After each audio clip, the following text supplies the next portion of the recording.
Bonsoir à tous. Voici un nouveau défi, avoir ou être. Ces deux verbes sont extrêmement importants dans la langue française. Ce sont deux verbes auxiliaires qui sont indispensables à la conjugaison de tous les autres verbes. Ils sont donc omniprésents. Et en même temps, ils ont un sens tout à fait profond en eux-mêmes. En effet, ces deux verbes nous mettent en présence de la conscience et de la forme entre le monde extérieur, le monde intérieur. Donc ils témoignent complètement de ces deux mondes qui sont ce que nous vivons en permanence. Le verbe être nous présente le problème capital pour nous. Être, c'est vraiment capital. Et le verbe avoir nous propose le problème du capital. C'est pas forcément un jeu de mots. Hein, c'est le sous-titre de ce soir, le problème capital. Il va falloir entendre le fait que c'est le problème fondamental et que c'est le problème du capital. Ça vient ce mot de caput, en latin, donc il veut dire la tête, hein, la peine capitale. Et donc capital, c'est lorsque ça concerne la tête, donc c'est principal, c'est essentiel. Donc un problème capital, c'est vraiment quelque chose d'essentiel. Quant au capital, il y en a qui disent que c'est parce que aussi ce qu'on possédait c'était essentiel. Et puis d'autres disent que c'était tout simplement parce qu'à une époque très lointaine, on calculait sa richesse par rapport au nombre de têtes de bétail. On a souvent tendance à opposer ces deux termes, ou se dire, bon, où on est dans l'être, ou on est dans l'avoir. Ce qu'on va chercher à percevoir ce soir, c'est au contraire leur rapport mutuel, leur correspondance. Et que finalement, il ne s'agit pas d'être ou dans l'un ou dans l'autre, mais que les deux sont absolument inséparables. Et qu'il va s'agir de travailler sur les deux en même temps. Vous allez voir que finalement, ces deux éléments, ces deux verbes, nous présentent rien de moins que toute l'histoire de l'humanité, le sens de notre vie, le sens du travail, le sens de la créativité, le sens de nos possessions, ou tout simplement comment est-ce que progressivement on avance pour être de plus en plus. Donc c'est vraiment quelque chose de très très riche, c'est un défi important que de résoudre ce problème capital ou le problème du capital, c'est ce que nous allons chercher à voir. Pour ceux qui viennent pour la première fois, et visiblement il y en a qui viennent pour la première fois aujourd'hui, donc il faut absolument que je fasse un petit rappel rapide. Je m'en excuse pour les autres qui entendent ça pour la 55e fois, si ce n'est plus. Mais pour arriver à bien comprendre ce qu'on va dire, c'est vraiment important, je dirais même c'est fondamental à savoir. C'est la fameuse courbe d'involution et d'évolution. Bon, de quoi s'agit-il très rapidement? Il s'agit de dessiner cette courbe en U qui représente toute l'histoire de l'évolution de l'humain, du point de vue de la conscience, pas du point de vue des formes. Parce que, tel que le raconte l'anthropologie, du point de vue des formes, ça ne ressemble pas à ça. C'est plutôt une espèce de flèche unique qui va vers le sens de l'évolution. Là, c'est donc une involution et une évolution. Ça veut dire que la base de départ, l'hypothèse de départ, ce serait de dire que nous sommes fondamentalement esprit, nous sommes fondamentalement âme, et qu'au point de départ, nous sommes donc ces aspects abstraits, et que nous avons décidé, pour des raisons que je ne vais pas développer là ce soir, de venir sur la Terre pour y amener nos qualités fondamentales qui sont l'amour en particulier. Et par conséquent, pour ça, il faut descendre en se dotant d'un véhicule bien particulier, une forme qu'on va appeler le moi, ou la personnalité. Et il va falloir construire ce moi, cette personnalité, phase par phase, physiquement, puis émotionnellement, puis mentalement. Dans la mesure où on ne croit pas du tout à la réincarnation, on peut voir toute l'histoire de l'humanité qui se déroule progressivement, comment les humains, en tant qu'ensemble, construisent progressivement, élaborent leur moi.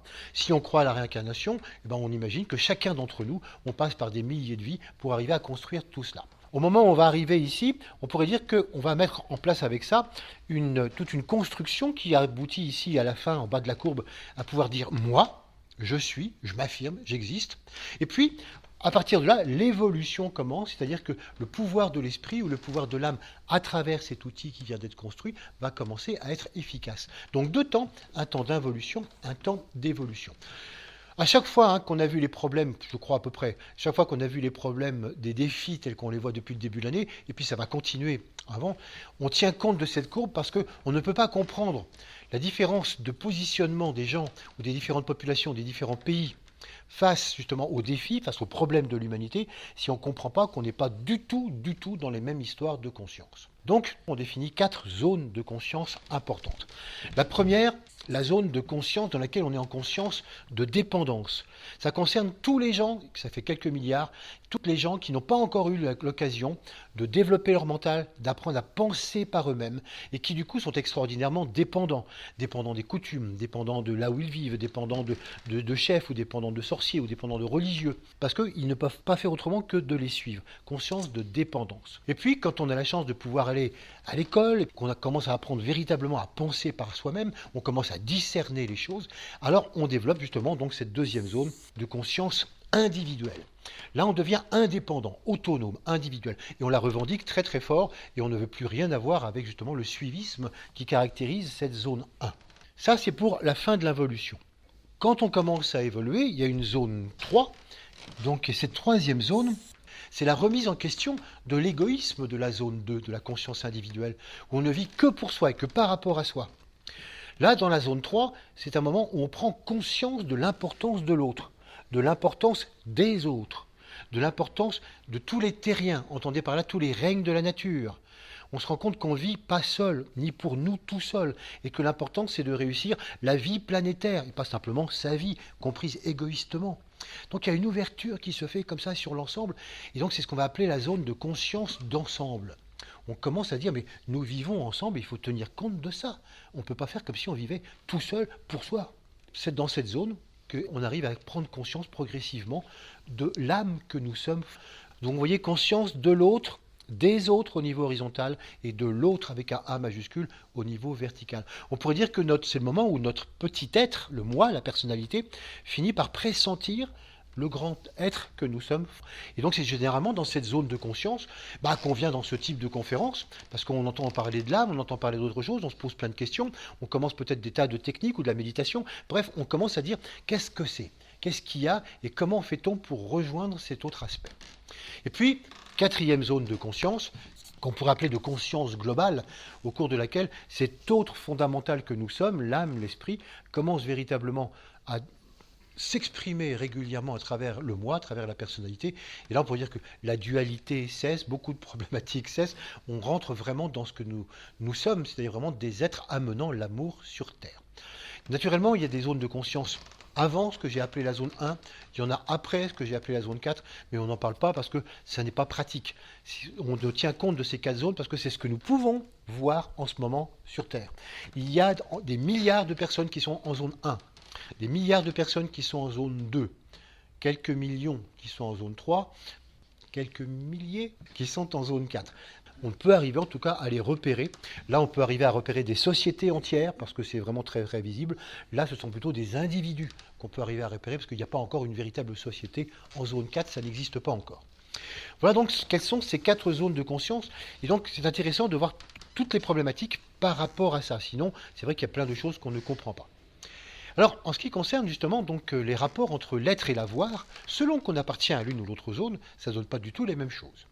Voyons ce que c'est que l'avoir, maintenant qu'on a vu un petit peu ce que c'était que ces zones de conscience, que c'était que être en conscience de dépendance, d'indépendance, conscience d'ensemble ou conscience globale.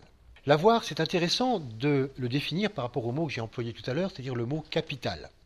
Et s'il y a une problématique qui ressort bien dans notre vocabulaire tous les jours, notre vocabulaire économique, dans notre vocabulaire politique, c'est capitaliste.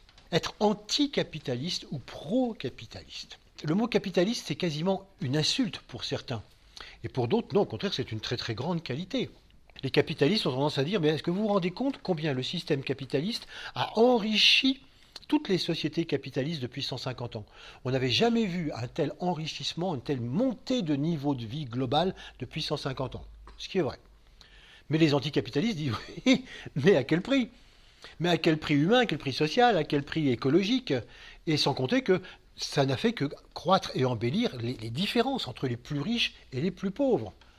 Donc pro-capitaliste, anticapitaliste, c'est intéressant de revoir peut-être ça d'une autre manière. Essayons de définir le capital. Et je voudrais essayer de vous le définir de la manière la plus large qui soit, et telle que généralement les économistes, les philosophes, les psychologues sont intéressés pour le définir. Car ce mot capital couvre pas simplement le processus économique, mais tout ce que je viens de vous dire. Philosophie, psychologie, donc tout ça, ça peut faire partie du capital. On considère donc que le capital, c'est un ensemble d'investissements utilisés pour obtenir un certain profit. Donc ce sont des investissements utilisés pour avoir un certain profit. Ce sont des moyens, des biens, des richesses qu'on met en place dans le but d'en tirer un bénéfice. On voit tout de suite bénéfice, profit, investissement, on pense toujours au niveau économique. On va voir que c'est exactement valable, ce sont les mêmes mots, et que nous-mêmes nous les utilisons d'ailleurs en termes de humanité. Comment dans le monde psychologique et dans le monde philosophique on peut employer aussi ces termes-là. D'où le rapport entre les deux. Comme nous l'avons vu pour tous les précédents défis, ce qui est intéressant, c'est de voir que finalement, à chaque fois, s'il s'agissait que d'un problème économique ou d'un problème de frontières ou d'un problème d'extrémisme, comme on les a vus, etc., et que nous, on n'est pas là-dedans, on va dire, ça ne nous concerne pas. Comme on l'a souligné donc, dans les problèmes précédents, ce qui est intéressant, c'est de voir combien, dans notre propre vie, nous reproduisons en miniature tout ce fonctionnement. Et que c'est en changeant dans notre propre vie que finalement, on a tout de suite un pouvoir possible en ce qui concerne donc cette société qui semble nous échapper totalement. Si je prends d'abord les deux premières sociétés, les mondes de conscience 1 et 2, j'ai oublié de vous dire, vous remarquerez que j'ai mis des chevauchements naturellement entre les zones, parce que c'est vraiment un passage continu. Si on voulait vraiment détailler les gens par zone, c'est extrêmement complexe. Donc il y a toujours des choses donc, qui se chevauchent avec des points de passage qui sont souvent des points de dualité, comme on va en reparler tout à l'heure. Dans la zone 1, la course au capital, la course au bénéfice, la course au profit est quasiment nulle. Les gens qui sont en conscience de dépendance, qu'est-ce qu'ils ont comme capital? La plupart du temps, très peu. Ils ont très peu de choses. Juste de quoi fonctionner, peut-être des outils pour pêcher, une barque, un vélo, une machine à coudre, voilà, des outils agraires, etc. Bon, très peu de choses. Mais leur principal capital, souvent, ils disent, c'est la nature. C'est vraiment, on vit avec ça. Donc, ils travaillent avec la nature, ils se considèrent comme étant dans la nature. Mais, comme on va voir tout à l'heure au niveau psychologique, c'est vrai que de ce point de vue-là, ce sont des gens surtout qui cherchent à conserver ce qui est. Donc il n'y a pas de course à avoir plus, à posséder plus. Donc le capital a été légué souvent par les ancêtres, et puis nous on va essayer de continuer et de le léguer à nos enfants. Il n'y a pas toujours cette idée de progrès qui dit « Ah non, faut que chacun lègue 2 fois plus que ce qu'il a reçu ». Ah non, pas du tout. Non, on essaie de transmettre en bon état donc ce qui a été, et puis ainsi on continue de vivre tel qu'on a toujours vécu. Et si jamais il y a des idées de progrès, comme on peut le voir dans certaines sociétés de conscience de dépendance, c'est toujours en termes de communauté. C'est jamais en termes d'individu qui veut plus. Si on pouvait avoir plus d'accès à l'eau pour le village, si on pouvait avoir accès à des soins pour le village, si on pouvait avoir accès à l'éducation pour la communauté. Donc vous voyez, c'est vraiment un besoin d'aller plus loin, d'avoir plus, d'augmenter une certaine forme de capital, mais toujours en usage par rapport à la communauté, pas du tout par rapport à l'individu.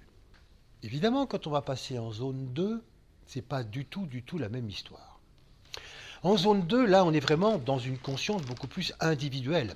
On sort de la communauté et on va avoir besoin justement de pouvoir affirmer qu'on est quelqu'un de spécifique, quelqu'un de spécial. Et donc, on va chercher à avoir plus. Et c'est pour ça que finalement, tout le processus économique va complètement être bouleversé. C'est très intéressant quand on réalise que finalement, cette société individuelle, comme je vous le disais tout à l'heure, elle prend une très grande importance à partir du moment où on commence à développer le mental. Donc, par exemple, vous voyez, en Europe, d'une manière générale, à la fin du 19e siècle, on a commencé tous à peu aller à l'école, on a commencé à se développer, et c'est à partir de ce moment-là que l'individu s'est de plus en plus développé, la spécificité de chacun s'est développée, on a de plus en plus mis en arrière-plan le monde de conscience de dépendance dont on venait. Et finalement, c'est là que c'est vraiment développé la société capitaliste. C'est vraiment exactement en même temps. C'est-à-dire une société dans laquelle on va chercher à sortir justement de ce petit ronron économique. On va chercher à en vouloir plus. Et dès le 15e, 16e siècle, les tout premiers capitalistes, on pourrait dire, c'était les grands navigateurs, ces grands marchands, ces gens qui ont fait le commerce et qui se sont enrichis grâce au commerce. Pas équitable. On sait très bien que bien souvent, on leur achetait des choses qui étaient de valeur et qu'on revendait très cher chez nous. Et nous, en échange, on leur vendait des petits trucs sans importance, de la bimbeloterie, des faux bijoux, etc. Donc ce n'était pas forcément des marchés équitables. Mais les marchands se sont enrichis par le commerce inéquitable. À partir de là aussi, on a exploité les mines, on a exploité le pétrole, le charbon, etc. Et puis on a exploité, parce que ça ne suffisait pas, les humains eux-mêmes. Donc l'esclavage. On voit comment, par exemple, les esclaves ont pu faire la fortune de tous les États du Sud des États-Unis. ou bien même chez nous, en Europe, pas forcément l'esclavage, mais la condition misérable des ouvriers qui ont été complètement exploités. Donc c'est intéressant de voir que finalement, par cette exploitation donc, des matériaux, cette exploitation des terrains, cette exploitation des richesses, cette exploitation des autres, cette exploitation de l'humanité, eh bien des fortunes se sont réalisées.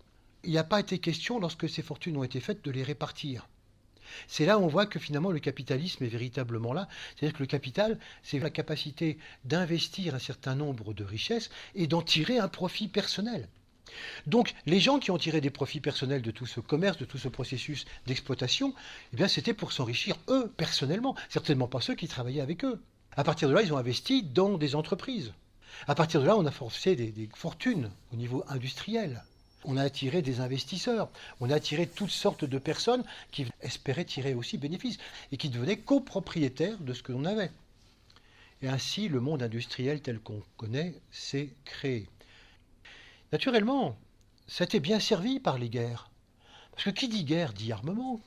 Qui dit guerre dit destruction, donc reconstruction. Donc tout ça, ça fait marcher l'économie, c'est très très bien. Ça a continué jusqu'au ce qu'on appelle les 30 glorieuses, les 30 années qui ont suivi 1945, la fin de la Deuxième Guerre mondiale. Et puis après, bah voilà, c'est vrai que la technologie avait produit beaucoup de choses. Le niveau de technologie donc, dans nos foyers a augmenté terriblement dans ces 30 années qui ont suivi la Seconde Guerre mondiale. Et puis, choc pétrolier au milieu des années 70. Et là, d'un seul coup, la consommation baisse terriblement. On aurait pu imaginer à ce moment-là, finalement, il faut peut-être ajuster l'économie à la conscience des gens, puisque les gens veulent moins acheter. Ils ne vont pas acheter un deuxième frigidaire. Donc l'astuce, déjà, c'est une certaine obsolescence programmée. Surtout, ne construisons pas trop solide. Il faut quand même qu'ils rachètent régulièrement, sinon l'économie s'effondre. Et plutôt que d'ajuster, vous voyez, cette économie donc aux besoins, ah non, on a dit, mais comment ajuster la conscience des gens à l'économie? Avec la publicité. La publicité, dans les mêmes années, ça a pris un essor absolument considérable. Avant, c'était juste de la réclame. 3 fois rien. Là, c'était de la publicité. Et pas simplement pour donner le goût aux gens. Les gens ne se rendent pas compte. Ils croient qu'ils n'ont plus envie de rien. Mais si on les aide un peu, à leur faire connaître des produits parfaitement inutiles, mais ils ne savaient même pas que ça existait. Et si on leur montre combien, votre vie serait tellement plus géniale avec ça. Mais ils en veulent finalement. Et du coup, ça se vend. Et voilà comment on essaye de booster la demande, parce que pour la première fois dans cette fameuse loi de l'offre et de la demande, autant auparavant la demande était supérieure à l'offre, là d'un seul coup au milieu des années 70, l'offre est devenue supérieure à la demande. Mais ça ne suffit pas encore. Et c'est là qu'a pris vraiment le pouvoir, un autre monde, c'est le pouvoir de la finance. Le pouvoir financier, c'est un pouvoir absolument extraordinaire, et qui a toujours existé, mais qui a pris son ampleur justement dans ces années-là. Et c'est un pouvoir qui joue plus du tout sur l'économie réelle. C'est simplement des spéculations sur des titres, sur des actions en bourse, sur des monnaies, sur des matières premières. C'est vraiment une pure spéculation. Maintenant qui se fait par ordinateur extrêmement rapide, on gagne quelques microcentimes sur quelque chose, mais ceci sur des vitesses prodigieuses, plusieurs fois par seconde. Et ça sert à quoi? À rien. À rien du tout. Ça veut dire que c'est de l'argent qui n'est absolument pas réel, qui n'est absolument pas investi dans l'économie réelle. Vous allez me dire, oui, mais c'est marginal. Ah non. 97% de l'économie est virtuelle. 97% de l'économie est complètement virtuelle. Ne sert à rien qu'à jouer et qu'à éventuellement à mettre en danger tout le système économique quand ça s'effondre, assez régulièrement. Et donc on est comme ça dans une espèce de monopoly gigantesque dans lequel finalement l'important n'est plus du tout de produire des choses, de produire des objets, c'est plus du tout une économie au service de l'humanité. Ce qui est important, c'est de faire de l'argent. C'est uniquement de faire de l'argent. Et comme naturellement, il y a quand même des rapports entre ce monde financier et le monde économique, le monde financier oblige le monde économique à fonctionner de certaines manières. Par exemple, à avoir des grands trusts, des grandes entreprises, des systèmes gigantesques, que ce soit au niveau industriel ou que ce soit au niveau agricole, des grandes exploitations de plusieurs centaines d'hectares. Et c'est un désastre. C'est un désastre au niveau social, c'est un désastre au niveau de la terre, c'est un désastre au niveau écologique. Et donc finalement, on sait très bien que ce système-là est en train de pourrir totalement la planète. Quant à nous, nous sommes simplement devenus, non plus des humains, mais nous sommes devenus des consommateurs. Et on parle de nous tout le temps comme les consommateurs. Je ne sais pas si vous avez noté, au journal télévisé, régulièrement, il y a un chiffre qui ressort, qui est assez amusant. Ils appellent ça le moral des ménages. Et quel est le moral des ménages? Oh, c'est très simple, le moral des ménages, c'est tout simplement lorsque le niveau de consommation augmente. Ça veut dire qu'on est bien. Quand on a le moral, ça veut dire qu'on consomme. Quand on n'a pas le moral, c'est qu'on ne consomme pas.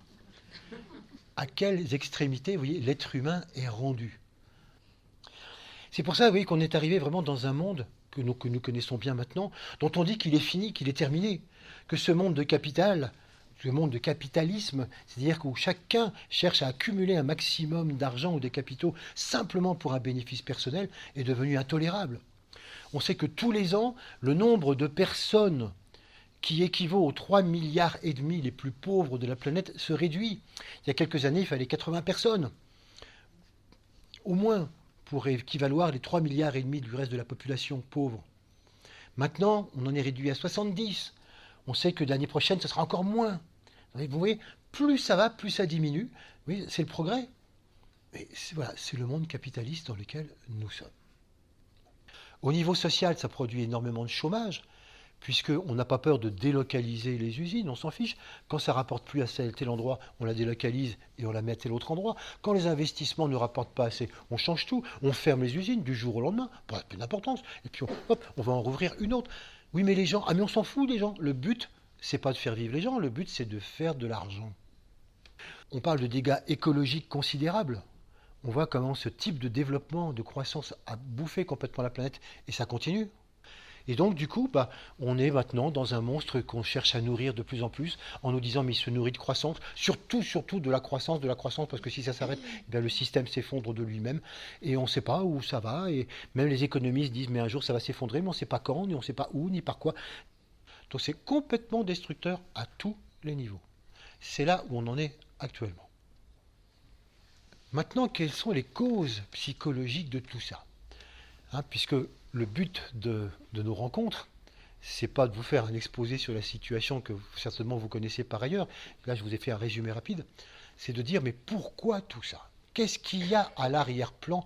Pourquoi psychologiquement l'humanité s'est lancée dans une telle démarche? Qu'est-ce qui s'est passé?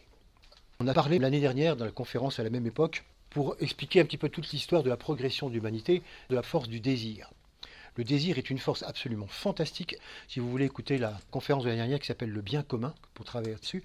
Et donc c'est comment la force du désir est quelque chose qui est instillé vraiment dans l'être humain et qui l'amène progressivement à descendre, à vouloir toujours plus, puis à désirer s'en sortir, vouloir arrêter de désirer, transformer progressivement le désir en aspiration spirituelle. Mais tout ça, c'est vraiment donc une forme de désir. Aujourd'hui, pour ne pas redire la même chose, on va chercher à voir la chose un petit peu différemment, justement à travers ce rapport entre l'avoir et l'être. L'avoir et l'être sont indispensables l'un à l'autre. C'est vrai qu'on a été habitué pendant de très très longtemps, au niveau mystique, à dire l'être est fondamental. Il faut vivre en Dieu, il faut vivre spirituel.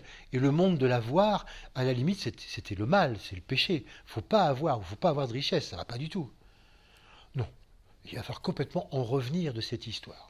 Il faut arriver à se rendre compte que justement, dans le cadre de cette courbe d'involution et d'évolution, telle que je vous la décrivais, le monde de l'âme a absolument besoin du monde de l'avoir. C'est absolument indispensable. L'âme a besoin d'une personnalité, d'une forme, elle a besoin d'avoir un corps physique pour s'incarner, un corps émotionnel pour ressentir, un corps mental pour pouvoir penser. Donc l'âme a besoin d'un certain nombre de biens, elle va donc elle va construire ce bien-là. Donc l'avoir est indispensable. Et qu'est-ce qui va permettre à ces différents corps de pouvoir se développer? Justement la confrontation au monde des formes, au monde de la matière, au monde de l'avoir. C'est uniquement en se confrontant sans arrêt à ce monde de formes que finalement on va se créer.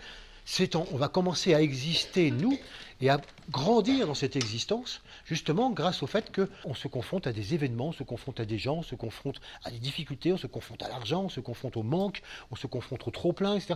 C'est tout ça qui va faire que progressivement, par des réactions, ça va nous aider à nous développer et à pouvoir dire « j'existe ». Le fait d'exister, de pouvoir affirmer son être ici, en bas de la courbe, va passer forcément par la confrontation à l'avoir. Donc non seulement l'avoir, c'est pas mal, mais c'est indispensable. Le capital, comme vous allez le voir, est totalement indispensable. Voyons cela. D'abord, si je reprends ma conscience de dépendance. On a vu que l'avoir, là, on ne s'affolait pas, on s'était bien comme ça. Pourquoi?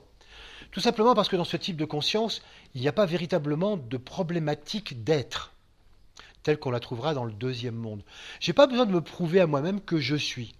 Pourquoi? Parce que tout simplement, je n'existe pas encore en tant qu'individu. J'existerai dans le deuxième monde.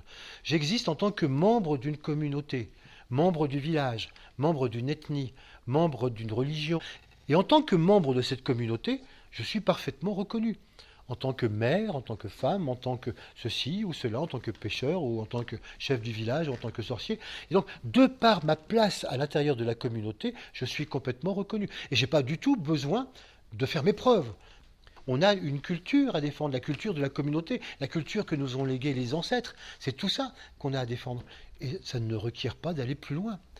Dans ce premier état de conscience, comme on l'avait souvent vu, la notion de progrès n'existe pas. Et c'est ce qui s'est passé, par exemple, dans notre civilisation dite européenne, jusqu'à tard, jusqu'à Darwin. Quand Darwin a introduit, donc, en 19e, cette notion de progrès, il s'est fait taper dessus. Dieu avait créé le monde tel qu'il devait rester tout le temps. Il n'y avait pas de notion de progrès. Donc, vous voyez, pour nous, c'est déjà tout à fait bonheur. Et c'est naturellement pourquoi que quand on a adopté cette notion de progrès, on est passé au deuxième monde. Tant qu'on est dans le premier monde, non. Donc, comme psychologiquement, on est bien comme on est, on n'a pas besoin de se prouver quelque chose du point de vue de l'être, on n'a pas à acquérir des choses nouvelles, donc il n'y a pas d'avoir nouveau, donc tout est calme. Et donc ça avance très, très, très lentement. À partir du moment où on commence à comprendre mentalement, parce qu'on a justement pu développer cette pensée, l'idée de progrès, ça veut dire que l'âme commence à instiller en nous cette notion de progrès, même si on ne l'entend pas comme ça, alors on passe dans le deuxième monde, et là on va réaliser que dans cette société, c'est une société du chacun pour soi. Et dans cette société du chacun pour soi, il va falloir faire ses preuves. Alors là, personne n'a sa place parce qu'il n'y a plus de communauté. La communauté, elle est finie, elle est partie. Et donc, il va falloir que chacun se débrouille tout seul et que chacun réussisse à exister par lui-même et à montrer qu'il existe par lui-même. Et la première chose qu'on va apprendre dans cette société, et peut-être une des premières choses d'ailleurs que les jeunes réalisent maintenant, c'est une phrase très simple. Si tu n'as rien, tu n'es rien. Si tu n'as rien, tu n'es rien. Si tu veux vraiment être quelqu'un, alors tu as intérêt à avoir un maximum de choses. Quoi? Un capital intéressant qu'on va commencer à se faire. Naturellement, ce capital, c'est là où on va dépasser le processus physique. C'est sûr qu'en tant qu'enfant, le capital, on commence quelquefois avec les billes, les Pokémon, etc. On s'exerce à faire des petits capitaux. Même au Monopoly, on s'exerce en tant que bon petit capitaliste, là, comme ça, on appelle ça un jeu de société. Bon, bref, passons. Et donc, on va s'entraîner à tout ça, mais surtout, on va s'apercevoir que, en grandissant, si on veut exister dans ce monde, il faut avoir de l'argent, mais il faut surtout avoir, pour avoir de l'argent, il faut avoir un savoir, il faut des connaissances, il faut des relations. Il faut un métier, il faut des compétences. Et plus je suis compétent, plus j'ai des diplômes, plus j'ai des connaissances, plus j'ai des relations, plus j'existe. Et plus j'ai un métier intéressant, et plus je suis reconnu. Et on s'aperçoit que finalement, il y a quelque chose dans cet état de conscience qui fait que pendant très très longtemps, on a une espèce de complexe d'infériorité par rapport quelquefois à nos parents, ou par rapport à des gens qu'on connaît, ou par rapport à des camarades, etc. C'est comme si, oui, mais moi je m'excuse, mais j'ai pas fait d'études. T'as pas fait d'études, mais t'as développé telle compétence qui est quand même extraordinaire. Oui, mais on sent que derrière tout ça, c'est comme, est-ce que j'existe au même titre que celui qui a fait des études brillantes? Et moi qui ne suis pas très riche, est-ce que j'existe au même titre que celui qui a fait de grandes études? Ou que celui qui est très riche? Vous voyez, ça on sent que c'est jamais dit comme ça, c'est larvé. Mais on sent que derrière tout un chacun, il y a toujours un petit peu, est-ce que j'existe vraiment? Est-ce que je suis un humain à part entière, reconnu, pouvant être reconnu par tous? Ou est-ce que je suis un peu pas encore fini, en cours de construction? Et voilà pourquoi la course au capital va se développer d'une manière extraordinaire. On réalise que pour être de plus en plus reconnu, pour être même par rapport à soi-même, pour que moi je me reconnaisse par rapport à moi, il faut qu'à un moment donné je me rende compte que j'ai suffisamment par rapport aux autres, donc j'existe. Et c'est très variable pour chacun. Pour des gens, c'est simplement d'avoir plus que leurs parents. Le fait d'avoir une voiture plus puissante que le père. D'avoir un peu plus d'enfants, où ça se passe mieux qu'avec la mère. Chacun, on a nos critères qui sont absolument incroyablement variés. et qui font qu'à un moment donné, quand j'atteins ce niveau d'avoir, alors je vous dis en termes de richesse, en termes de possession, en termes de connaissances, en termes de développement artistique, en termes n'importe quoi, tous les corps sont intéressés, à partir de ce moment-là, je dis, je vais pouvoir exister. Voilà pourquoi nous investissons constamment. Nous allons investir justement dans des croyances. On investit dans un métier, beaucoup, très fortement. On va investir dans des relations. On va investir dans toutes sortes de choses. On va investir donc dans un savoir. On va investir dans des moyens qui sont partout à notre disposition maintenant. Tout ça pour pouvoir dire j'existe. Donc nous sommes des investisseurs à tous les niveaux. Ça veut dire que tout ce que nous faisons dans notre quotidien, nous ne cessons d'investir dans des capitaux physiques, émotionnels, relationnels, affectifs, mentaux, professionnels, etc., etc., voire même spirituels, on va en parler tout à l'heure, de manière à en tirer profit. N'oubliez pas que tout investisseur attend un retour sur investissement. Alors c'est là on dit, ouais, d'accord, oui, ça je conçois, mais quand même pas pour le couple, c'est l'amour. On n'attend pas de retour. Alors ça, non. S'il y a un endroit où on attend bien des retours, c'est quand même le couple. Ça, c'est une espèce d'évidence. Avec les amis, c'est une espèce d'évidence. Et on voit bien comment finalement, dans le couple, si jamais il n'y a pas de retour sur investissement, si ce n'est pas suffisamment, ça ne va pas du tout. Et regardez comme on se comporte exactement comme dans le monde de l'économie. Regardez que finalement, si à un moment donné, j'en ai marre, j'ai investi dans ce couple, et là maintenant je me rends compte que j'ai pas de retour suffisant sur investissement. Qu'est-ce que je fais? Je délocalise.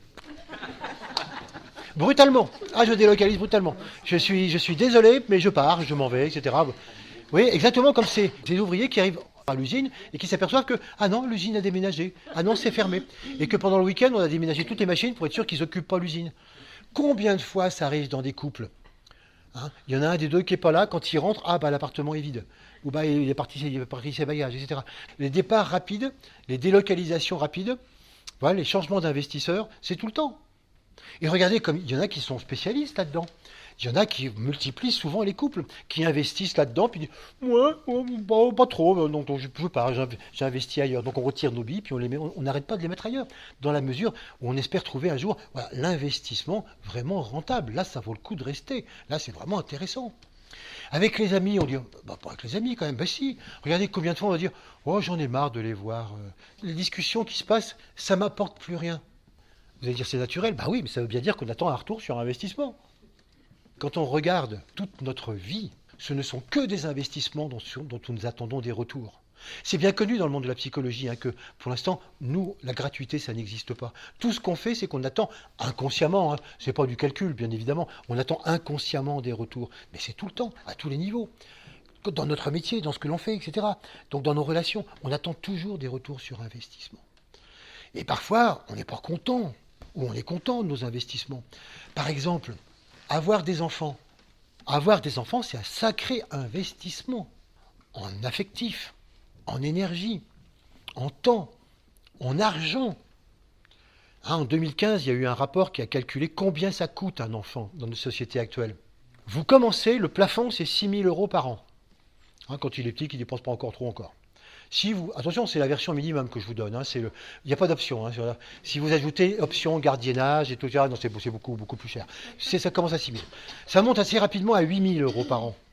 Et après, ça tend à exploser les prix. Toujours, et si vous vous arrêtez à 18 ans, donc de 0 à 18 ans, le coût d'un gamin, sans option supplémentaire, le minimum, c'est environ 120 000 €. Si vous l'accompagnez un petit peu plus, 20 ans, un petit peu d'études supérieures, une petite chance, etc., des trucs comme ça, vous montez très facilement à 200 000 €. Putain, le prix d'une maison. Alors, il y en a qui vont dire « Ah non, mais moi je ne suis pas mécontent de mon investissement. Ah non, moi j'ai fait des enfants, c'est absolument génial, c'est super, je ne regrette pas. Ils ont été charmants, ils n'ont pas été difficiles, un peu à l'adolescence, mais comme tout le monde. Et puis après, on a des relations avec eux, et puis on sent bien que si on avait des difficultés, on pourrait vraiment compter sur eux. Voilà, c'est vraiment une relation maintenant vraiment très sympa. Puis quelquefois, il y en a qui disent « Ah, et ben moi alors, s'il y a un truc que je ne referais pas, c'est celui-là. » Alors là, mes enfants, ils ont été infernaux, c'était extrêmement difficile. Et puis alors après, j'existe plus, ils ont pris leur indépendance. Et puis, je sens bien que même, si je disparaissais, je ne sais même pas s'ils s'en rendraient compte, tellement ils m'appellent une fois pour... Ils m'appellent pas d'ailleurs, maintenant ils sont contents d'un petit SMS. Ça va, bise, bon. Ah non, ça, voilà. tout ce que j'ai fait pour eux. Donc on pourrait ajouter le prix que ça m'a coûté, en temps, énergie. Et tout ça pour ça, j'aurais mieux fait de m'acheter une maison, tiens, pour 200 000 euros. 200 000 euros. Putain, si j'avais su plus tôt, je pensais que... Vous voyez, ça fait bizarre de raisonner comme ça, mais ça vous montre à quel point le niveau capital, investissement, ça se joue vraiment en termes psychologiques et en termes économiques de la même manière. Ça vous montre sans arrêt les ponts qui existent entre le monde économique, le monde dit capitaliste et nous-mêmes. Ça vous montre une chose importante, c'est combien nous existons par ça. On a besoin d'avoir des relations, des amis, on a besoin d'être en couple, on a besoin d'avoir des enfants, etc. Tout ça, ça nous aide à exister, à nous dire vraiment j'existe, maintenant je suis. Et à partir du moment où je suis, on va attirer des investisseurs. Ma petite entreprise fonctionne bien, je vais attirer des investisseurs. C'est quoi des investisseurs? Ce sont des gens qui vont placer leur confiance en moi, qui vont placer leur affect en moi, qui vont placer donc toutes sortes de bons sentiments, toutes sortes de belles choses, leur intérêt en moi. Et donc ce sont des amis, des gens qui m'approchent, ce sont des fans, ce sont des gens qui admirent, ce sont des gens qui sont... Voilà, ce sont des gens qui, à un niveau quelconque de la relation, croient en moi. Et donc investissent leur foi en moi. Ils sont philanthropiques, ceux-là? Ah ben non, pas plus que moi quand j'investis chez les autres. Ils espèrent dans cette relation en tirer un certain profit, un certain bénéfice. Et d'ailleurs, j'ai intérêt à ne pas décevoir mes investisseurs. C'est très volatile, les investisseurs. Il faut faire attention. Donc ça part assez facilement. Donc quand on change de situation, etc., on s'aperçoit que quelquefois les investisseurs ont tendance à partir. Par exemple, quand vous interrogez des gens qui sont SDF et qui vous disent « mais avant, moi, j'étais ingénieur, moi, avant, j'avais tel métier, j'avais tel autre métier, moi, j'étais artisan, moi, j'étais secrétaire. » Je dis « bon, qu'est-ce qui vous est arrivé ?» Voilà, j'ai été viré, puis plus rien, et puis du coup, j'ai plus d'argent, j'ai été expulsé de mon appartement, etc. Mais si on creuse un peu plus, on s'aperçoit qu'ils ajoutent « et à partir de là, mon mari est parti en me laissant seul avec les enfants. » Ou à partir de là, ma femme s'est tirée, je suis resté tout seul, complètement désespéré. Qui cause la misère et la pauvreté intérieure et extérieure, c'est pas de perdre son boulot, c'est pas de plus avoir d'argent. Là maintenant, il y a suffisamment de systèmes de débrouille et d'aide pour pouvoir s'en sortir. C'est de perdre tous ces investisseurs d'un coup. Ça, c'est la misère. Quand vous ne pouvez plus compter sur vos parents, ils vous ont lâché, sur votre conjoint, il vous a lâché, sur vos amis, du coup, ils vous lâchent parce que vous êtes venu un peu comme ça, et ça c'est fini. Vous vous retrouvez tout seul, et ça, c'est la misère. La misère, comme pour une entreprise, c'est de perdre d'un seul coup tous ses investisseurs. L'entreprise, elle peut fermer sa porte, c'est fini, faillite. Et vous, en tant qu'individu, pareil, vous êtes en faillite. Parce que plus personne ne vous soutient. Alors que si les investisseurs continuent à être là, ils vous disent, mais on te soutient, on t'aide, on va te donner un coup de main, puis on a confiance en toi. Mais malgré tout ce qui m'arrive, on a toujours confiance en toi. Vous repartez. Et c'est justement là que les choses peuvent redémarrer. Mais si on perd nos investisseurs, c'est foutu.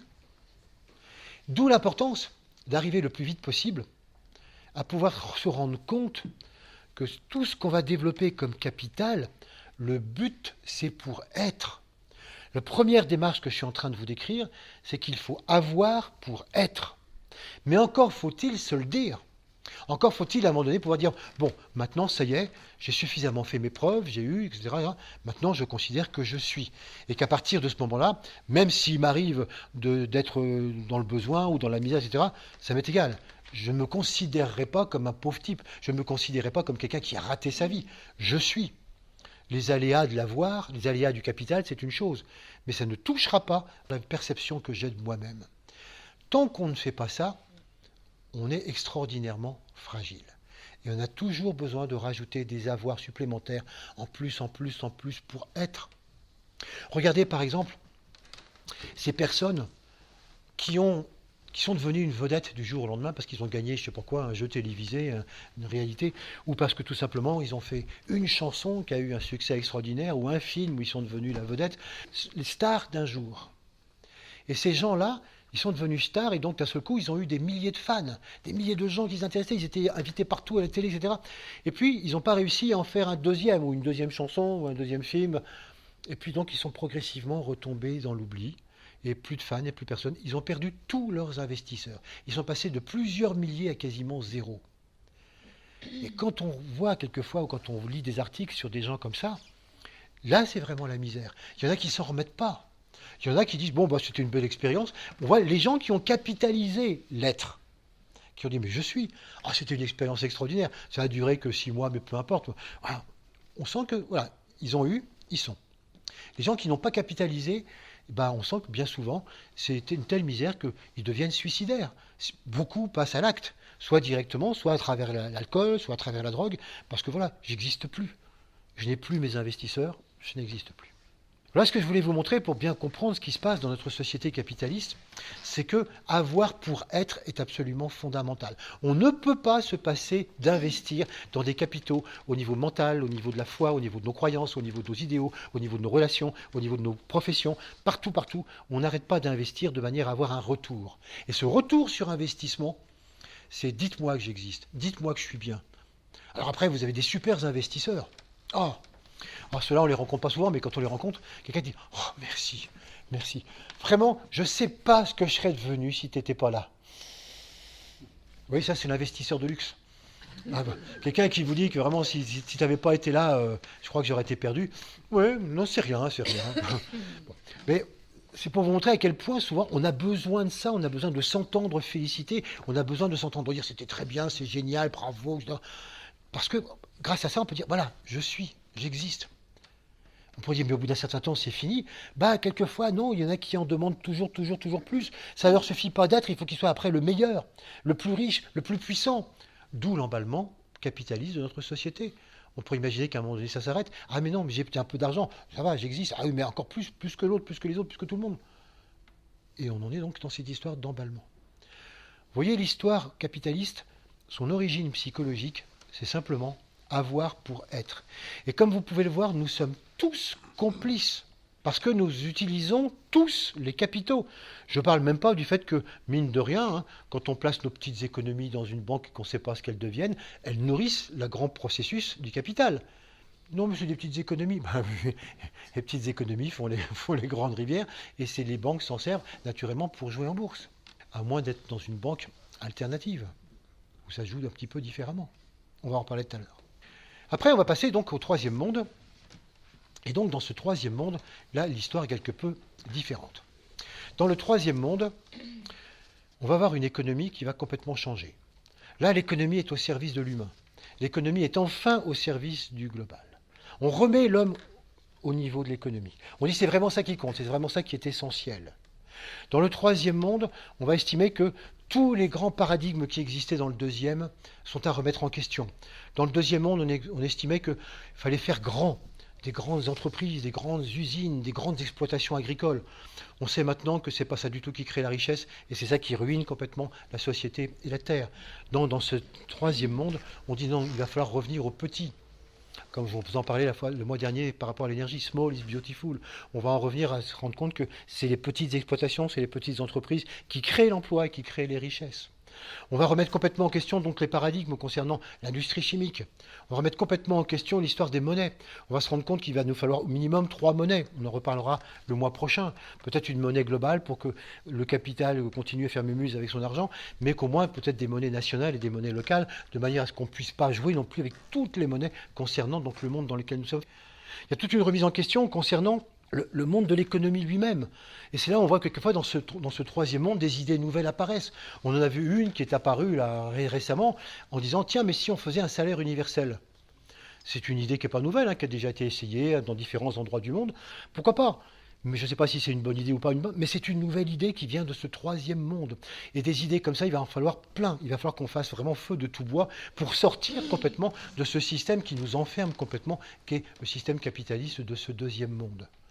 Vous voyez, c'est intéressant de voir que le capital est indispensable, et nous en servons tous les jours, à chaque instant. Mais le capitalisme, qui est un système qui finalement se sert du capital à des fins uniquement personnelles sur une grande échelle, c'est un cancer. Un cancer, c'est une prolifération cellulaire indéfinie et qui ne sert absolument pas à la conscience de celui qui l'a. Donc on voit bien que finalement, c'est exactement ce qui se passe avec le capitalisme. C'est pour ça qu'il est intéressant de distinguer entre le mot capital, que nous ne cessons d'utiliser, qui est indispensable à notre croissance, et le capitalisme qui est un système finalement qui est devenu quelque peu emballé. Donc dans ce troisième monde, plein de choses changent. On ne compte plus faire du profit. Faire de l'argent pour de l'argent, ça n'a plus aucune espèce d'importance. Ça ne compte pas. On essaie d'imaginer justement des banques Des banques dans lesquelles ce qui vous s'y intéresse, c'est plus du tout, quand on vous prête de l'argent, c'est pas du tout la plus-value financière que vous allez faire, c'est la plus-value humaine. On vous demande quelle plus-value humaine vous comptez espérer avec ce que vous lancez. C'est là où on voit comment les choses sont totalement différentes. Et donc ce monde de l'économie, c'est quelque chose qui commence par le bas. C'est quelque chose qui ne compte absolument pas sur ce qui vient d'en haut. Les gens qui se lancent dans la permaculture, eh bien, c'est sûr que ce sont des gens qui n'attendent pas les subventions de Bruxelles. Ça, sinon, ils vont attendre longtemps. Pour l'instant, ils vont aux grandes exploitations céréalières. Et comme vous avez tous vu les films comme Enquête de sens ou Demain, je ne vous ferai pas plus de descriptions, ces films décrivent toutes ces expériences qui se font donc au niveau de la base et qui sont justement la nouvelle économie du troisième monde. Et pourquoi tout ça? Quelle est la cause psychologique? Tout simplement parce que dans ce troisième monde, comme je disais tout à l'heure, ça y est, on a fait nos preuves. J'existe, je le sais. Donc j'ai plus besoin maintenant d'avoir pour être. Fini. On voit souvent d'ailleurs dans les films en question combien des gens qui sont dans ce troisième monde sont souvent des gens qui ont commencé dans une première phase de leur vie par un métier qui leur a servi à être. Ils ont été artisans, ils ont été entrepreneurs, ils ont été avocats, ils ont été médecins. Puis à un moment donné, ils ont dit stop, stop, stop, stop. J'y crois plus. Je suis en train d'entériner un système dans lequel je ne crois plus. J'arrête. J'en reviens à complètement d'autres valeurs. Qu'est-ce qui s'est passé pour qu'ils en reviennent à d'autres valeurs? D'abord, comme je vous disais tout à l'heure, ils font connaissance avec l'importance de l'autre. Ce qui n'existe absolument pas dans le deuxième monde. Dans le deuxième monde de conscience, l'important c'est moi. Dans le troisième, on découvre que, mais oui, l'autre, les autres règnes de la nature, ce qu'on appelle les terriens. La globalité, c'est ça qui est important. Et nous tous ensemble. Voilà pourquoi ce troisième monde, on l'appelle la conscience d'ensemble. C'est ça qui va devenir important. Et puis peut-être ce que j'imagine ou ce que je commence à contacter, l'âme peut-être qui est en moi. Et tout ceci, c'est une recherche parallèle entre les deux. C'est à cause de ça que finalement tout change et qu'un nouveau sens de la société va émerger. C'est aussi parce que dans ce monde, on fait complètement l'expérience, par rapport au deuxième, de l'inutile. Le deuxième monde a fait fortune sur l'inutile. Le deuxième monde nous a lancé à la course de l'inutile. Et à un moment donné, quand on passe dans le troisième monde de conscience, on prend subitement conscience de l'inutile. Mais à tous les niveaux, on pourrait dire d'abord combien d'objets inutiles, combien de choses, bon c'est effroyable, oui. Chaque fois qu'on fait des vides-greniers, d'ailleurs on s'en rend compte, ou chaque fois qu'on dit ça on s'en débarrasse, ou chaque fois qu'on déménage, les cartons, bon, inutile. Mais combien de pensées inutiles chaque jour? Combien de réactions inutiles, combien de ressentiments inutiles, combien de paroles inutiles, etc., etc. Et là, on s'aperçoit que finalement, on marche à côté de nos pompes. Et que non seulement ça se reflète dans les objets, mais dans tous nos comportements à chaque fois. Mais ça, c'est pas utile. Mais ça sert à rien pour faire avancer le schmilblick. Mais d'être dans la critique, ou d'être dans la colère, ou d'être dans ceci ou cela, mais ça fait pas avancer l'humanité. C'est totalement inutile. Et quand on découvre l'inutile, alors là, on découvre à quel point l'inutile est la toile de fond de notre vie. Et c'est une toile de fond qui cherche à être révélée dans notre vie. Parce qu'à travers cette révélation, va se faire jour des choses plus essentielles, plus fondamentales. Plus on va voir l'inutile, plus on va voir qu'est-ce qui est fondamentalement utile, plus essentiel. Et on va réaliser combien on va finalement faire un fondu enchaîné entre les deux. Dans cet état de conscience, ce qui change aussi beaucoup, c'est qu'on comprend le secret de la croissance et de la décroissance. Dans ce troisième monde, il y a beaucoup de gens qui vous disent « la croissance n'est plus possible. Une croissance infinie dans un monde fini, c'est une aberration. Donc, optons pour la décroissance. » D'accord. Mais si je dis ça comme ça ne sert strictement à rien. N'oublions pas que tout est relié à notre conscience psychologique. Si je dis à des gens qui sont dans le deuxième monde de conscience, décroissance, mais oui, ils n'y croient pas une seconde. Mais on va manquer de matières premières, vous en faites pas, on va en inventer d'autres. Par la chimie, on va réussir à tout inventer. On n'aura plus de fer, on n'aura plus de ceci, on s'en fout. On va inventer complètement d'autres choses. On n'aura plus de cuivre pour conduire l'électricité. On a déjà des idées avec de l'hydrogène solide et un supraconducteur. Vous en faites pas. Faisons confiance à la science, à la technique. On n'aura plus besoin de tout ça. Continuons la croissance. Vous dites, mais ils sont fous. Non, ils sont dans le deuxième monde de conscience. Et vous ne pouvez pas faire passer des idées du troisième monde dans le deuxième monde de conscience. Pas plus que vous pouvez faire passer les mondes du deuxième monde dans le premier. C'est strictement impossible. Et qu'est-ce que vont comprendre les gens du troisième monde de conscience? C'est que si on veut passer réellement de la décroissance de l'avoir, c'est seulement par la croissance de l'être. C'est seulement parce qu'il y a une croissance de l'être en moi, il y a une croissance de l'âme que je suis plus fondamentalement. Et que ça, c'est une valeur qui prend tellement de plus en plus d'importance, la valeur de l'autre, la valeur des autres, la valeur de l'humanité, la valeur de la terre. Plus ça prend de l'importance, plus je sens qu'en moi, mais l'avoir décroît à vitesse grand V. Et n'oublions pas que cette histoire de décroissance, c'est en chacun de nous qu'il faut le faire. Si nous ne le faisons pas, ça ne se fera jamais. Voilà pourquoi le secret du troisième monde, c'est de dire croissons en conscience et il y aura décroissance de l'avoir. Sinon, ça ne peut absolument pas fonctionner. Alors c'est là qu'on va s'apercevoir que tous nos capitaux, tout ce qu'on a investi dans le deuxième monde, toutes les valeurs qu'on a investies dans le deuxième monde, c'est plus valable. Donc on va faire d'autres recherches, on va enlever tous nos capitaux de ce monde-là, on va complètement se désidentifier de tout cela pour se identifier dans un nouveau système, de nouvelles valeurs. Dans quoi le troisième monde réinvestit ses capitaux? On commence généralement par lorgner du côté du développement personnel. Alors, on va faire du yoga, du tai chi, de la thérapie, on va faire toutes sortes de choses pour apprendre un petit peu à être. Après, on se dit, mais ça reste encore personnel. On va lorgner alors du côté du développement impersonnel. Ça existe, des choses comme ça. Peut-être la méditation. Au début, c'est la méditation pour être mieux. Méditez, vous allez voir comment dans votre vie, vous êtes bien, vous êtes serein, vous y gagnez beaucoup de calme, beaucoup de bonheur. Chouette, chouette. Et on va là-dedans. On va investir aussi dans des nouvelles façons de manger. Comment se nourrir d'une manière intelligente? Comment se soigner d'une manière plus subtile? Bref, tout ce qui fait, vous voyez, ce monde dans lequel il y a un marché considérable. Si vous ouvrez des revues spécialisées et quand vous voyez la quantité de publicité qui existe pour le bien-être, pour le bonheur, pour la sérénité, pour le yoga, c'est absolument un marché fabuleux. Et tant mieux, ça veut dire qu'il y a de plus en plus de gens qui cherchent à travers ça et qui investissent finalement à travers ces techniques. Donc, nouvel investissement. Le temps, l'énergie, l'argent sont maintenant investis vers ces aspects-là. On dit, mais c'est quand même un peu spirituel. Ah oui, on essaye d'investir dans le spirituel. On peut quand même pas dire investir dans le spirituel, c'est plus altruiste. Ah non, pas du tout. Ah non, j'en attends aussi parfaitement des retours sur investissement. Ah non, attendez, moi, si je médite, c'est quand même pour qu'il y ait un résultat, c'est pour qu'il se passe ça dans ma vie. Si je fais de la prière, c'est pour quand même, mon Dieu, s'il vous plaît, si vous pouvez m'apporter ça. Même Dieu, c'est un investissement. La prière, c'est ça, mon Dieu, s'il vous plaît, si vous existez, faites quelque chose. Bon. Donc, vous voyez, à n'importe quel niveau, là aussi, on n'est pas encore complètement altruiste, c'est toujours des investissements, mais très différents, beaucoup plus subtils. On passe déjà à quelque chose d'autre. Même, par exemple, nous faisons aussi des choses pour les autres. Nous nous rendons compte que dans le troisième monde, on cesse d'être purement égoïste et qu'il est temps de se mobiliser par rapport à la nature, par rapport à la planète, par rapport à l'écologie, par rapport à des causes sociales, par rapport à des migrants, il y a plein de choses pour lesquelles il faut se mobiliser. Mais on pourrait dire, bon, mais là, c'est pas des investissements. Mais si. C'est inconscient. Je m'occupe des Restos du Cœur. Je donne de l'argent pour ceci. Je fais partie d'une association qui fait cela. Et forcément, j'en ai des retours. Même si en moi, c'est très partagé. Je ne le fais pas pour uniquement avoir des retours. Mais il se trouve qu'effectivement, j'en attends quand même. Regardez, cette petite phrase anodine qu'on se surprend à faire, même quand on a fait un acte généreux. Bon, je l'ai fait comme ça, je n'attendais pas de remerciements. Mais bon, il y en aurait eu, je les aurais pris. Ouais, c'est mine de rien.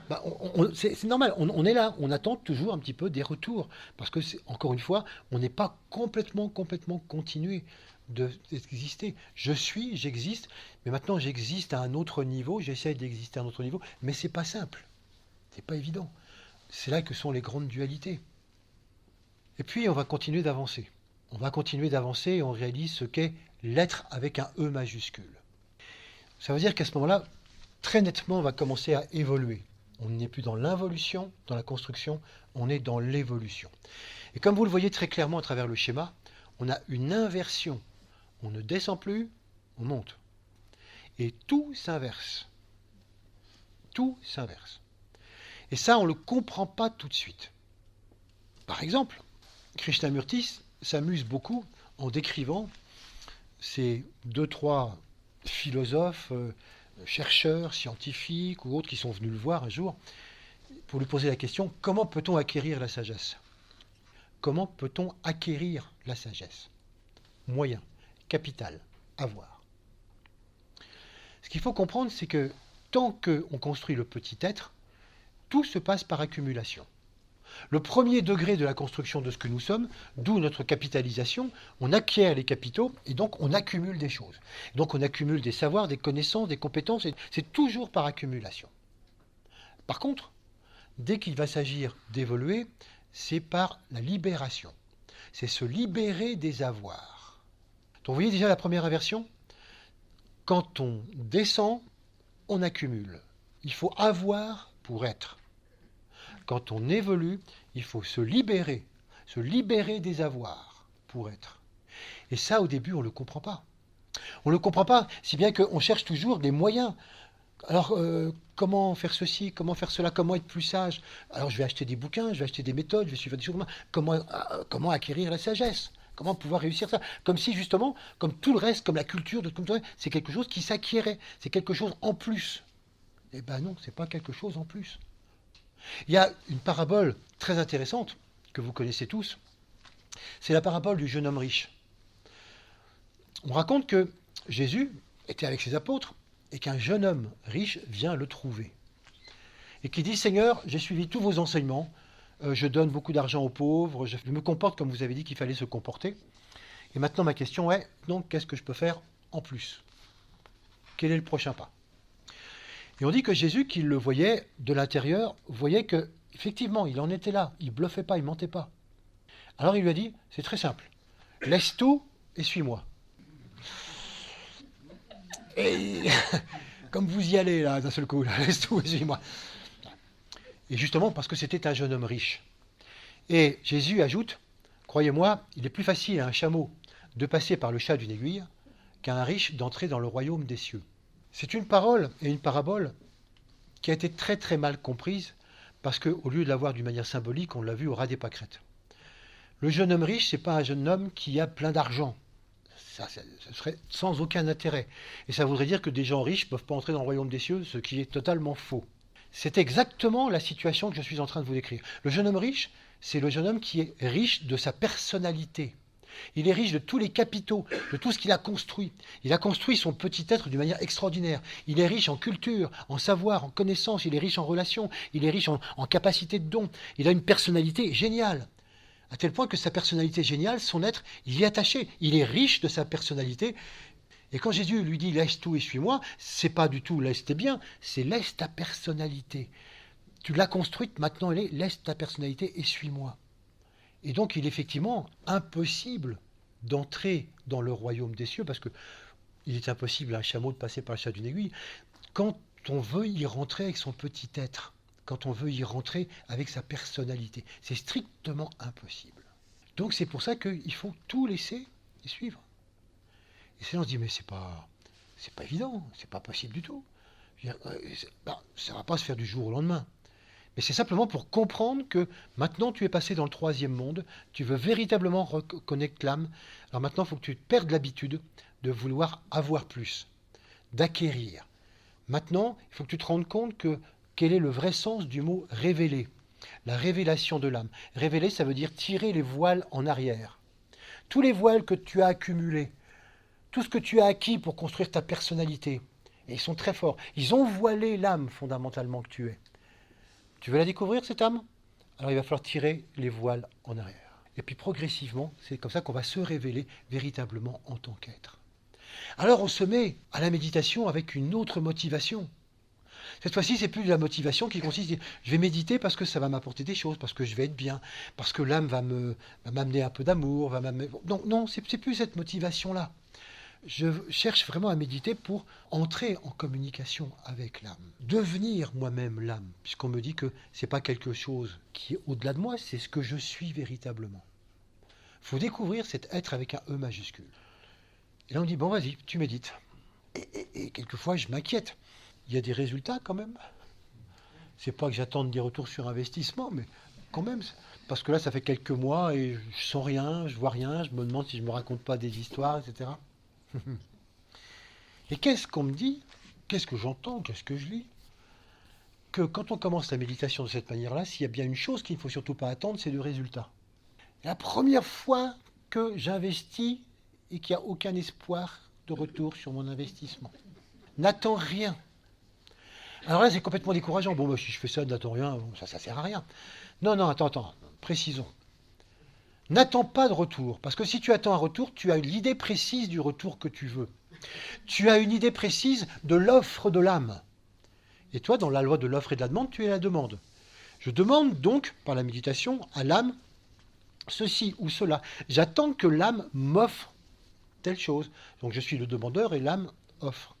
Sache qu'il n'y a aucune offre émanant de l'âme correspondant à tes demandes. Donc si tu demandes, il n'y aura jamais l'offre correspondante. Jamais. Mais alors, il n'y a aucun retour? Bien sûr que si, il y a des retours. Bien sûr. Mais les retours ne sont pas ceux que tu attends. C'est pour ça qu'il ne faut pas les attendre. Si tu attends un certain nombre de retours précis, tu n'auras jamais rien parce que tu vas rester obnubilé là-dessus. Si tu restes ouvert, tu vas t'apercevoir que oui, il y a bel et bien des retours, mais pas ceux que tu espérais. Ça va être quoi ce retour? Ah, bah ça c'est étonnant. Le retour, c'est que tu vas t'apercevoir qu'en réalité, deuxième inversion, hein, nous avons inversé là le sens de l'accumulation par la libération. Là, la deuxième inversion, c'est que tu vas t'apercevoir que dans la loi de l'offre et de la demande, au lieu que ce soit toi qui demandes pour recevoir l'offre de l'âme, tu vas t'apercevoir qu'en réalité, c'est l'âme qui te demande à toi de t'offrir. C'est le grand être qui demande au petit être de s'offrir. Deuxième inversion. Ça, on n'a pas l'habitude du tout. Et là, troisième inversion du capital, parce qu'on a laissé tomber le capital, puisque finalement, voilà, on s'est libéré de l'avoir. On va découvrir d'un seul coup que nous, en tant que moi, en tant que petit être, nous sommes le capital de l'âme. Ça répond exactement à la définition. L'âme a construit le capital personnel depuis des milliers et des milliers d'années, depuis des vies et des vies et des vies. L'âme a construit cet outil parfaitement performant, ce moyen, cette richesse qui est capable maintenant d'agir. Nous sommes le capital. Nous sommes le capital de l'âme. Alors vous allez me dire, alors, l'âme est capitaliste? Ben, d'une certaine manière, on pourrait le dire, oui. Ceci dit, et c'est là que ça devient intéressant, c'est que l'âme va nous montrer la vraie voie du capital. Le capitalisme, je vous ai dit tout à l'heure, ou le sens du capital, c'est lorsqu'on a une certaine richesse ou un moyen dont on espère un bénéfice personnel. L'âme qui a construit la personnalité, qui a construit le petit être, n'en espère pas du tout un bénéfice personnel. Elle n'en attend pas du tout un bénéfice personnel, un profit personnel. Elle en attend un profit pour tous, un profit pour la globalité. L'âme a construit un capital qui doit maintenant servir l'ensemble des terriens, l'ensemble planétaire, de manière à ce que la qualité de l'âme puisse passer à travers la personnalité, donc au profit de tous, au profit de l'évolution planétaire. Et là, on a le vrai sens du capital. On a effectivement tous à faire un capital, mais non pas pour que ça nous serve, nous, mais pour que ça serve à l'ensemble, pour une mise à disposition à l'ensemble. Le vrai but finalement du capital, c'est cela. C'est un outil, c'est un ensemble de moyens, ce sont des richesses qui sont absolument indispensables. Pas pour nous, pour la globalité. Et là, ça nous donne des pistes, finalement, si on veut relier ça à l'économie. C'est là qu'on peut se rendre compte combien finalement il est grand temps, il est même capital, que le grand capital va se mettre au service de l'ensemble.